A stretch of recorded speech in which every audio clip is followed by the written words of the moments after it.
या कुक्षि विवरे कृत्वा स्वयं रक्षति सर्वतः नमामि जननीं देवीं परां प्रकृतिरूपिणीं कृच्छ्रेण महता देव्या धारितोऽहं यदोदरे तत्प्रसादात् जगदृष्टं मातुर्नित्यं नमोऽस्तु ते पृथिव्या यानि तीर्थानि सागरादीनि सर्वतः वसन्ति यत्र तां नौमि मातरं भूतिहेतवे మాతృదేవో భవ పితృదేవో భవ.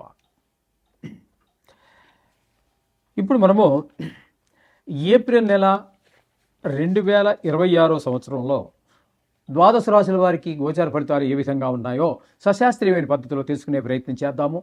ఇందులో నా కల్పనలు కానీ అబోధ కల్పనలు కానీ ఏమీ ఉండవండి. శాస్త్రం ఎంతవరకు చెప్పిందో అంతవరకు చెప్పడం జరుగుతుంది.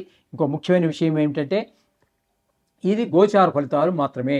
దీని మీద మీ జాతకాన్ని ఎవరి జాతకాన్ని కూడా గోచారం నిర్దేశించజాలదు. కొంతవరకు ఇండికేట్ చేస్తుంది, తెలియజేస్తుంది అంతవరకే. అది ఎంతవరకు అంటే 10 నుంచి 15% మాత్రమే. అది నిష్ణాతులైన వారు చెబితే. మిగతాదంతా కూడా మన వ్యక్తిగత జాతకము. ఎవరి వ్యక్తిగత జాతకం, ఏ డేట్లో పుట్టారు, ఏ టైంలో పుట్టారు, ఏ ఊరిలో పుట్టారు అనేటటువంటి దాని మీద ఆధారపడి ఉంటుంది. అది 100% ఇది ఒక 15 వేసుకోండి. 75, 80, 90 ఇంకా 100 పాళ్ళు కావాలంటే బ్రహ్మదేవుడు తప్పితే మరి ఎవ్వరూ కూడా దాన్ని కరెక్ట్గా చెప్పలేరు. కాబట్టి దీని గురించి ఊరికే కంగారు పడిపోక్కర్లేదు. 4 గ్రహాలు ఎక్కువగా ఉన్నాయని సంతోషపడవలసిన పని లేదు.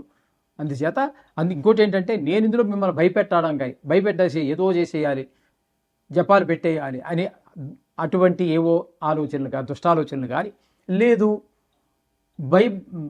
మిమ్మల్ని సంతోషపెట్టడం కోసం, మిమ్మల్ని ఇంప్రెస్ చేయడం కోసం, మీకేదో ఒక లేడీ వచ్చేస్తుంది, 10 కోట్లు వచ్చేస్తాయి ఈ సంవత్సరంలో, నాది గ్యారంటీ, రాసి పెట్టుకో, ఇలాంటి మాటలు ఎక్కడా శాస్త్రంలో ఏ శాస్త్రకారుడు చెప్పలేదు.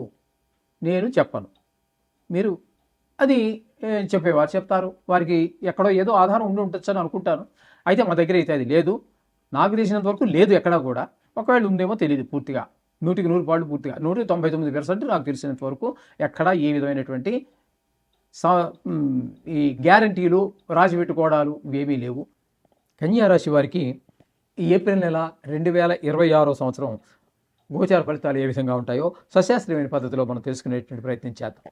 ఇక్కడ ఈ కన్యారాశి వారికి 6వ స్థానంలో రాహుగ్రహ సంచారం నెలంతా జరుగుతున్నది. ఆయన పూర్తి శుభ ఫలితాలు ఇస్తాడు. అంటే ఆరోగ్యం బాగుండేలా చేస్తాడు. మీరు ఎవరికైనా అప్పుబడి ఉన్నట్టయితే దాన్ని రుణం తీర్చేయగలుగుతారు. మీరే కనుక రుణం కోసం ప్రయత్నం చేస్తున్నారు, ఏదో మంచి పని కోసం, పిల్లవాడి చదువు గురించో, లేకపోతే గృహం గురించో, లేకపోతే ఇంటి గురించో, లేకపోతే కారు గురించో, లేకపోతే ఇంట్లో ఏదో ఒక ఐటెం అమర్చుకోవడం కోసం మీరు ప్రయత్నం చేస్తున్నారు, తప్పకుండా మీకు అప్పు లభిస్తుంది. రుణం అంటే మొత్తం మీద అప్పు ఉన్నట్టయితే తీర్చేయగలుగుతారు, కావాలంటే పుడుతుంది. అంటే మొత్తం మీద ఈ నెలలో మీకు ధనానికి ఇబ్బంది లేకుండా రాహు చూస్తాడు, ఆరోగ్యం బాగా కాపాడతాడు. ఈ విధమైన ఫలితాలు రాహిస్తున్నాడు. ఇక బుధుడు 6వ స్థానంలో 9వ తారీఖు వరకు ఉంటారు. ఆయన అనుకూలమైన ఫలితాలు ఇస్తాడు. తదుపరి అదే బుధుడు 7వ స్థానంలో అయినటువంటి మీనంలో ప్రవేశిస్తున్నాడు. అక్కడ కూడా ఆయన శుభప్రదమైన ఫలితాలు ఇస్తున్నారు. కాబట్టి బుధుడు పూర్తి శుభుడే, రాహు పూర్తి శుభుడే. కుజుడు 2 రోజులు 6వ స్థానంలో ఉంటున్నారు. అక్కడ కొంచెం 2 రోజులు అనుకూలం అయినటువంటి ఫలితాలు వస్తాయి. తదుపరి నెలంతా కూడా ఆ 2 రోజులు తీసేస్తే 7వ స్థానంలోకి వెళ్తారు. ఈ విధమైన 6వ స్థానంలో రాహు పూర్తి ఫలితాన్ని, బుధుడు 9 రోజులు మనకి ఫలితాలు ఇస్తూ ఉన్నారు. కుజుడు 2 రోజులు శుభ ఫలితాలు ఇస్తున్నారు. తదుపరి 7వ స్థానమైనటువంటి మీనంలో శని నెలంతా ఉంటారు. అయినా కుటుంబంలో భార్యాభర్తల మధ్యన, కుటుంబ సభ్యులందరి మధ్యన కూడా భేదాభిప్రాయాలు ఏర్పడేటట్టుగా ఆయన ప్రయత్నం చేస్తూ ఉంటారు. అలాగే రవి 14 రోజులు ఉంటారు. ఆయన కూడా కుటుంబంలో, అలాగే భాగస్వామ్యంలో వ్యాపారం చేసేవారి మధ్యన. కుజుడు నెలంతా కూడా ఉంటాడు. ఆయన కూడా మంచిగా అదే పని. బుధుడు ఒక్కడు మాత్రం ఇక్కడ 9 రోజులు మనకి ఇందాక 6వ స్థానంలో చెప్పుకున్నాం కదండి. మిగతా నెలంతా కూడా ఈయన 7వ స్థానంలో ఉన్నాడు. ఈ శని, రవి, కుజుడు ముగ్గురు కూడా మిమ్మల్ని అనేక రకాలైనటువంటి కుటుంబపరమైన అలాగే జాయింట్ వ్యాపారపరమైనటువంటి ఇబ్బందులు కలగజేస్తూ ఉంటే, బుధుడు కాస్త మీకు ఊరటిచ్చేలాగా, ముగ్గురు ఎదుర్కోవాలంటే ఒక్కడు కష్టం, కానీ మొత్తం మీద ఆయన ఒక్కరు మీకు కొంచెం అనుకూలమైన ఫలితాలు ఇచ్చే అవకాశం ఉన్నది. ఇంకా 8వ స్థానం దగ్గరికి వచ్చినట్టయితే రవి సూర్య భగవానుడు 15వ తారీఖు నుంచి నెలాఖరు వరకు ఉంటారు. ఆ 8వ స్థానంలో ఆయన యొక్క స్థితి అంత మనకి శుభప్రదమైన ఫలితాలు ఇవ్వదు. కొంచెం ఇబ్బందికరమైనటువంటి దుర్వార్తలు వినటం, ధన నష్టం కలగటం, పరాభవాలు, అవమానాలు అన్నీ ఏర్పడే అవకాశం ఉంటుంది. ఇక శుక్రుడు 8వ స్థానంలో 19వ తారీఖు వరకు, తదుపరి ఈ 8వ స్థానం నుంచి 9వ స్థానం వరకు మళ్ళీ సంక్రమణం ద్వారా వెళుతున్నారు. అంటే శుక్రుడు 8, 9 స్థానాల్లో శుభప్రదమైన ఫలితాలనే మనకి కన్యా రాశి వారికి అందజేస్తూ ఉన్నారు. కాబట్టి ఆయనతో మనకి ఏ విధమైనటువంటి ఇబ్బంది లేదు. ఇంకా దశమ స్థానంలో గురు సంచారం జరుగుతోందండి. దశమ స్థానంలో గోచార గురువు శుభ ఫలితములను ఇవ్వజాలు, వృత్తిపరమైన ఇబ్బందులే కలుగజేస్తూ ఉంటాడు. మొత్తంగా మనం చెప్పుకోవాలి అన్నట్టయితే కన్యా రాశి వారికి ఈ 6వ స్థానంలో ఉన్నటువంటి రాహువు, బుధుడు, కుజుడు ఒక 2 రోజులు అనుకూలమైన ఫలితాలు ఇస్తూ ఉన్నారు. శుక్రుడు పూర్తి శుభుడు, రాహు పూర్తి శుభుడు,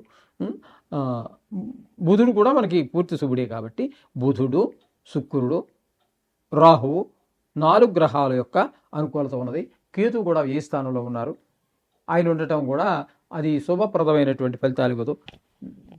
ధన నష్టం, ధన వ్యయము, శత్రుభయము, కొంతమందికి కళతర నష్టము, కొంతమందికి కారాగార శిక్షలు పడే అవకాశం ఉంటుంది. ఇది ఎందుకంటే ఏదో ఒక వ్యక్తికి సంబంధించినటువంటిది కాదు. ప్రపంచవ్యాప్తంగా మనం తీసుకున్నట్టయితే సుమారుగా 830 కోట్ల జనాభాకి 12 రాసులు పెట్టి భాగిస్తే సుమారుగా 70 కోట్ల మంది ఒక రాశి కిందకి వస్తారు. ఇది కేవలం ఒక సూచన మాత్రమే. మీ వ్యక్తిగత జాతకమే మీకు చాలా ప్రధానమైనది. అది నిష్ణాతులైన వారి చేత రాయించుకోండి. అది మీరు నోటితో చెప్తానంటే అది పెద్ద ఉపయోగం లేదండి. ఒక 5 నెలల తర్వాత, 6 నెలల తర్వాత మీరు మర్చిపోయే అవకాశం ఉంటుంది. మీరు అలా వెళ్ళిన ఒక గంటకే మేము మర్చిపోవాలి. ఎందుకంటే మరి కొత్త ఆయన వస్తాడు. ఈ మైండ్ని, ఈ బుద్ధిని అక్కడ పెట్టాలి. ఆ వచ్చే ఆయన జాతకం మీద ఏంటి జరగబోతుందని. కాబట్టి మా దగ్గర అసలు ఉండదు. మీరు మాత్రం రాసి పెట్టుకోండి, ఉండే దగ్గర రాయించండి. అది మీరు 20 సంవత్సరాలు, 30 సంవత్సరాలు మీకు నమ్మకం ఖచ్చితంగా కలుగుతుంది. నిష్ణాతులైన వారు రాస్తే దాన్ని మీరు చాలా జాగ్రత్త పెట్టుకున్నట్టయితే ఎప్పుడు ఏం జరుగుతుంది అనేది మీకు పూర్తి రిజల్ట్ ఇస్తూ ఉంటుంది. ఈ విధంగా చేస్తే మంచిది. ఈ విధమైన ఫలితాలు ఉంటాయి. అంచేత అది మీకు ఎవరన్నా దొరికితే సరే, లేదా మా దగ్గర సౌలభ్యం ఉన్నది, సంప్రదించవచ్చు. శుభం భూయాత్.